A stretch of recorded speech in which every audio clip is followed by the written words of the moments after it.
I gave my disabled grandmother a $3 million apartment, and within weeks, my stepfamily changed the locks and threw her out. Stick with me while I share my story, and if it touches you, don't forget to support our channel by hitting that subscribe button, dropping a like, and sharing it with the people you care about. My name is Lena Carter. I am 28, and after my parents passed away, I inherited some money. My grandmother, Eunice, raised me after my parents died, and she has always been my world. She is disabled and cannot take care of herself fully, so I wanted to give her the best life possible.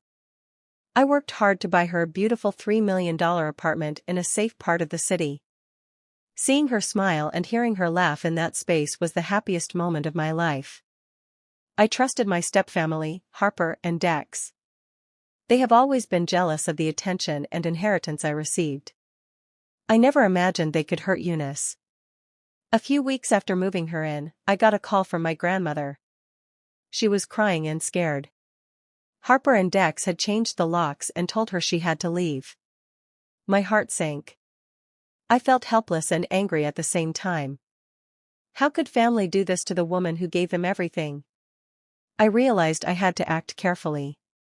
I started gathering all documents, receipts, and evidence about the apartment.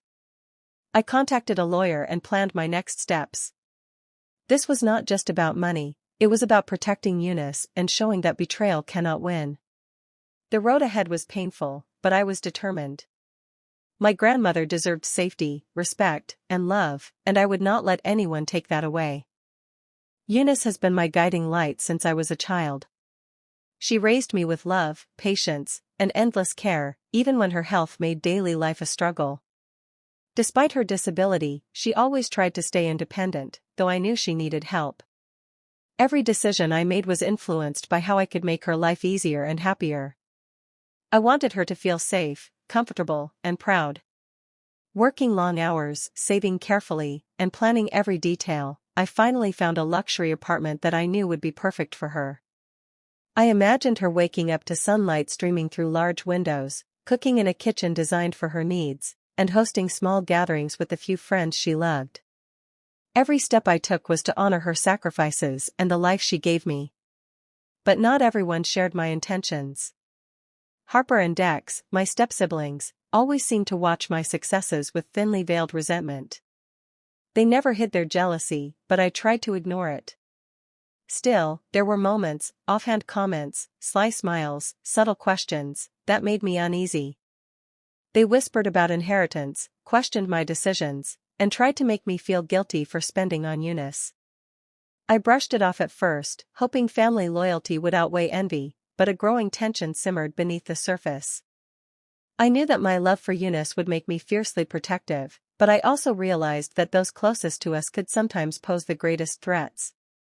This uneasy feeling stayed with me, a quiet warning that the happiness I was building for my grandmother might soon face serious challenges. After months of searching, I finally found the perfect apartment for Eunice. It was spacious, filled with light, and designed to make her life easier. From the moment I walked her through the door, I knew it was exactly what she needed. Her eyes widened, and a soft gasp escaped her lips. She ran her hands along the countertops, touched the soft carpet, and lingered by the large windows, taking in the view. That moment, her face glowing with happiness, made every sacrifice and long hour worth it.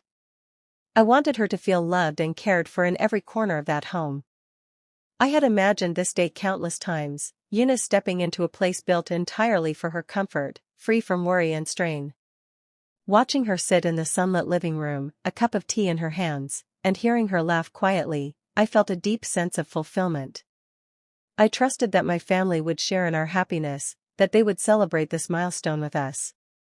I had no doubt that Harper and Dex would see this gift for what it was, a gesture of love, not competition.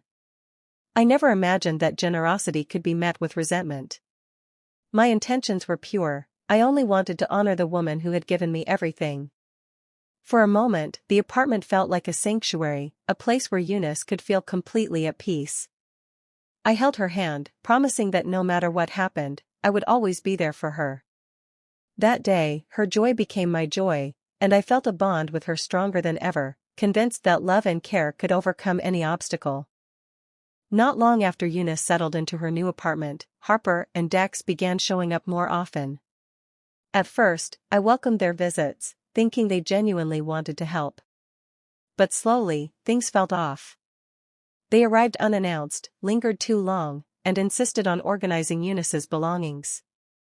Their smiles seemed forced, their words layered with subtle jabs that left me uneasy.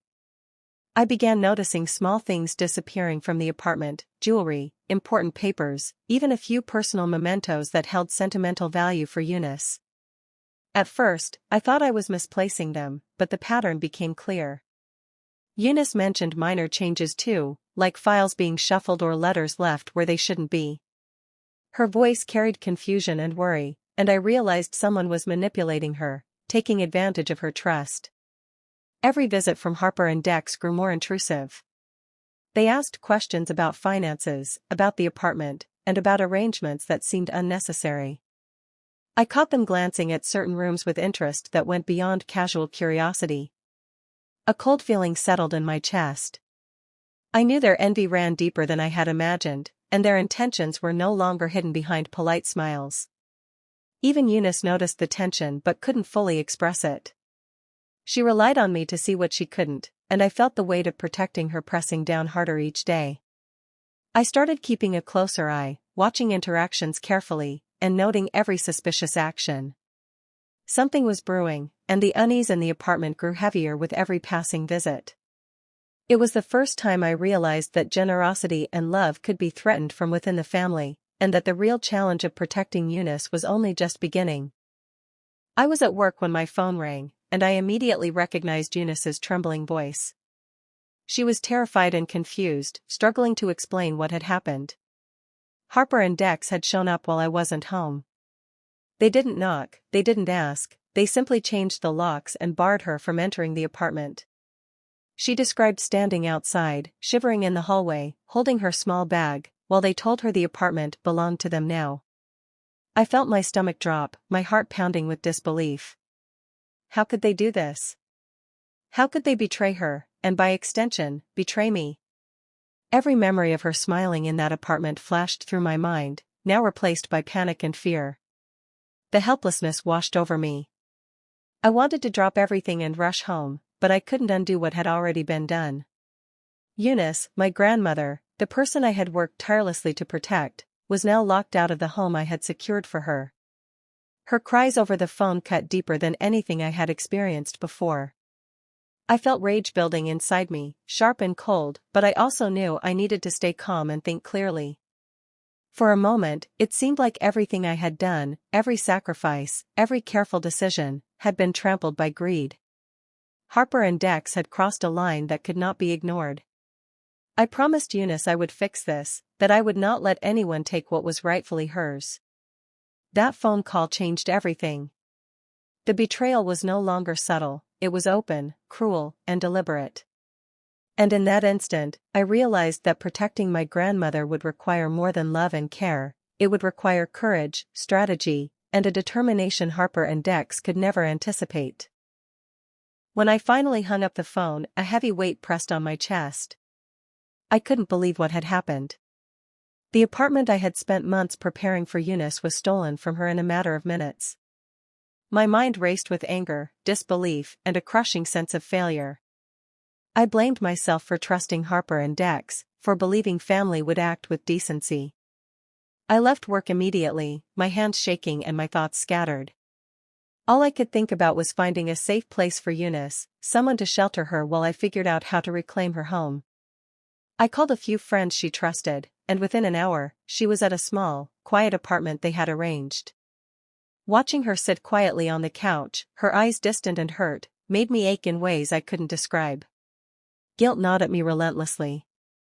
I should have seen the signs, I should have acted sooner, and yet here we were, displaced and betrayed.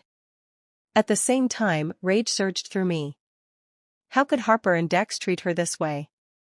How could they be so heartless and calculating? The injustice of it fueled a determination I hadn't known I possessed. Through the turmoil, I realized I had to stay strong for Eunice. She depended on me not just for safety, but for hope. I held her hand, promising that she would not be left powerless. Every emotion, despair, guilt, fury, was tempered by one unwavering thought: I would fix this, and those responsible would not go unchallenged. That night, I lay awake, the image of Eunice standing outside her apartment burned into my mind. I swore to myself that the pain of today would become the motivation for tomorrow. I would make sure justice was served, no matter how long it took. After making sure Eunice was safe, I knew I couldn't let Harper and Dex get away with what they had done. I began quietly collecting evidence, determined to build a case strong enough to reclaim the apartment. I started with the lease agreements, double-checking every clause to ensure the apartment was legally Eunice's. Every detail mattered, and I couldn't afford mistakes. Next, I reviewed security footage from the building. I watched the moments Harper and Dex arrived, noting the exact times they entered and left. I paused the recordings repeatedly, memorizing their actions, their faces, and the way they ignored Eunice's presence. Each frame felt like a small victory, proof that what they did was deliberate, not accidental. I also dug through emails, letters, and messages that might show their intentions. I discovered subtle threats and attempts to manipulate Eunice into handing over control. The more I found, the more certain I became that this wasn't just greed, it was a calculated plan to take what wasn't theirs. To strengthen my case, I quietly spoke with a few neighbors and building staff. They had noticed unusual visits, strange conversations, and suspicious behavior. Each witness added credibility to the story, and I carefully documented every statement. I approached the investigation methodically, making lists, organizing files, and setting deadlines for myself. Every piece of information brought me closer to confronting Harper and Dex with undeniable proof. Though I felt the weight of the situation, I also felt a growing confidence. I wasn't powerless anymore, I had a plan, and every step I took increased the chances of justice for Eunice. As the evidence piled up, I realized one thing clearly: the betrayal had opened a door, but it also gave me the tools to take back what was rightfully hers. As I reviewed the evidence, I realized that legal action would be necessary. I spent hours researching apartment laws and tenant rights, searching for any weakness Harper and Dex might have overlooked. That's when I noticed a loophole in the lease agreement, something they could not legally exploit. It gave me a chance to challenge their control over the property. I knew I couldn't do this alone, so I contacted a lawyer named Julian. He was experienced, meticulous, and practical, immediately understanding the urgency of the situation. After explaining everything, he agreed to help Eunice and me fight back. Julian's calm confidence gave me hope. Together, we went over every detail of the case, noting each instance of manipulation, intimidation, and fraudulent behavior by Harper and Dex. Julian helped me draft formal notices and begin collecting sworn statements from witnesses. He showed me how to organize the evidence to highlight patterns of deception and aggression. Every document, every record, became a piece of a puzzle that would prove their misconduct. I spent late nights planning our next steps carefully, mapping out how to confront Harper and Dex with legal backing. I envisioned how the evidence could corner them, how their excuses would crumble under scrutiny. The sense of strategy made me feel empowered. Finally, there was a way to turn the situation around. Even in my frustration and anger, I stayed methodical. Each move was deliberate, each step calculated. The confrontation would not be impulsive, it would be precise, leaving no room for denial. Harper and Dex would realize that their attempts to harm Eunice had consequences. For the first time since the betrayal, I felt control returning. With Julian's guidance and a clear plan, I knew we could reclaim what belonged to Eunice and hold those responsible accountable. I decided to act carefully, using small but effective steps to regain control without facing Harper and Dex directly. My first move was to temporarily freeze certain accounts linked to the apartment and Eunice's finances. This didn't solve everything, but it created immediate pressure and showed them I was aware of their actions. Next, I sent official notices, clearly stating legal ownership and rights. I made sure each letter was precise, leaving no room for argument or delay. Watching the words reach them, knowing they had to read it and realize their position, gave me a small sense of triumph. I also started contacting key people who could support our position quietly. Staff at the building, neighbors, and a few professionals who understood the legal boundaries confirmed what I already suspected: Harper and Dex were vulnerable. Each confirmation strengthened my confidence. Almost immediately, I noticed a change in their behavior. Calls became frantic, visits more erratic, and excuses more desperate. I could sense the panic building. They had underestimated me, assumed I would react impulsively or give up, but the careful pressure I applied was making them uncomfortable. For the first time since the betrayal, I felt a spark of control. I wasn't just reacting anymore, I was orchestrating a plan that forced them to confront the consequences of their choices. Each small victory, no matter how minor it seemed, was a step toward reclaiming the apartment and protecting Eunice. The satisfaction wasn't just about money or property. It was about restoring dignity, setting boundaries, and showing that attempts to exploit someone else's trust would not go unchallenged. Every step I took reinforced the truth: justice could be achieved without rushing, without confrontation, and without losing my composure. Finally, the day came to face Harper and Dex. I gathered all the evidence, documents, statements, and records, and walked into their apartment determined. I wasn't nervous, I was focused. Every step I took was guided by the certainty that this confrontation had to be clear and undeniable. I laid out the papers on the table, pointing to each instance where they had overstepped, manipulated Eunice, and attempted to seize what wasn't theirs. Their expressions shifted from irritation to disbelief as they realized the depth of the proof against them.